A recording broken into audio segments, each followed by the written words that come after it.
Idea तो अच्छा है, लेकिन इतने पैसे आएंगे कहाँ से? अरे, हमारे होते हुए तुम्हें घबराने की जरूरत नहीं है। रुको, मैं अपने दूर के एक भाई से बात करती हूँ। उसका यही काम है, लोगों को घर दिलाना। थोड़ा सा कमीशन लेता है, लेकिन मार्केट के रेट से कम दामों में घर भी दिला देता है। अरे वाह, तुम अपने भाई से बात करो, मैं नरेंद्र से बात करती हूँ। रितु रिया के जाने के बाद अपने भाई को फोन करती है। अरे भाई, कोई मकान बिक रहा हो तो बताओ, मेरी एक सहेली को चाहिए। अरे है ना, पूरे 40 लाख का है। ओ भाई, ठीक है, फिर मैं उसे 45 लाख का बोलूंगी। दोनों मिलकर 5 लाख का आधा आधा बांट लेंगे, ठीक है? रितु रिया को मकान दिला देती है। लेकिन एक दिन उसका नया मकान देखने नरेंद्र की बहन आती है। अरे भैया, मकान तो अच्छा है, कितने का लिया? तुम्हारी भाभी की सहेली ने दिलवाया है। बड़ा ही ठीक रेट में मिल गया नीरू, सिर्फ 45 लाख का। तभी नीरू का पति बोलता है। नरेंद्र, ये तो बहुत महंगा है। मेरे दोस्त ने भी यही मकान सिर्फ 38 लाख में लिया है। चलो, मैं तुम्हें उनके घर ले चलता हूँ।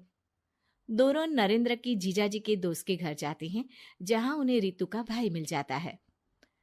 क्या बात है, आपने हमें धोखे से महंगा मकान बेचा है। पता है कितनी मेहनत की कमाई का पैसा है।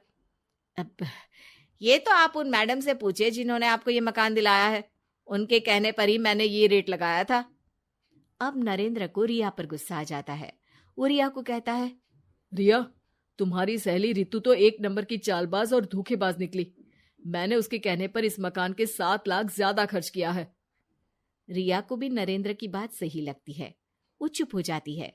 अगले दिन रितु रिया से मिलती है। रितु, मुझे तुझसे ये उम्मीद नहीं थी। तुमने 38 लाख का मकान 45 लाख में हमें बिकवा दिया। रितु अपनी पोल खुलती देख जोर जोर से रोने लगती है। अरे, मैंने क्या बुरा कर दिया? तेरा भला ही तो सोचा था। अरे, तुझे उस प्रॉपर्टी डीलर की बात पर भरोसा है, लेकिन अपनी सहेली पर नहीं। रिया को रितु के आंसू सच्चे लगते हैं और वो उसे शांत करती है।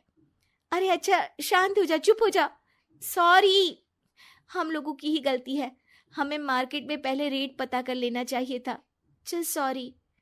अब रितु आए दिन लोगों से रिया के पीठ पीछे बुराई किया करती थी। रितु अपनी ही दूसरी ऑफिस के सहयोगी से कहती है। अरे, ये रिया भले ही मेरी अच्छी दोस्त हो, लेकिन एक नंबर की कंजूस है ये। कभी कुछ खाने जाओ तो पैसा मुझे ही भरना पड़ता है। तभी वहां रिया आ जाती है। अरे रितु, सॉरी यार, वो कल के खाने के पैसे तुझे देने पड़े। चेक कर ले, अब मैंने तुझे पेटीएम कर दिया है। अच्छा चल, मैं जा रही हूँ।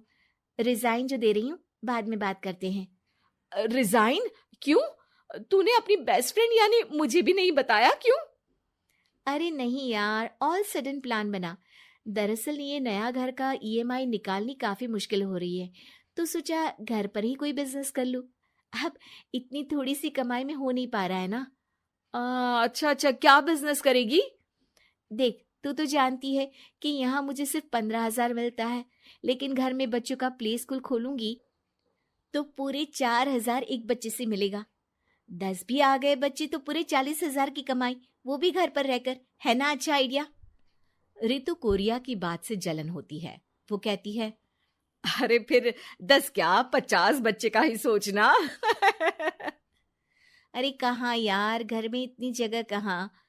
सुन ना, एक काम करते हैं, हम मिलजुल कर किराए का मकान लेकर उसे सजाते हैं। फिर ज्यादा कमरे होंगे तो ज्यादा बच्चे आ सकेंगे ना।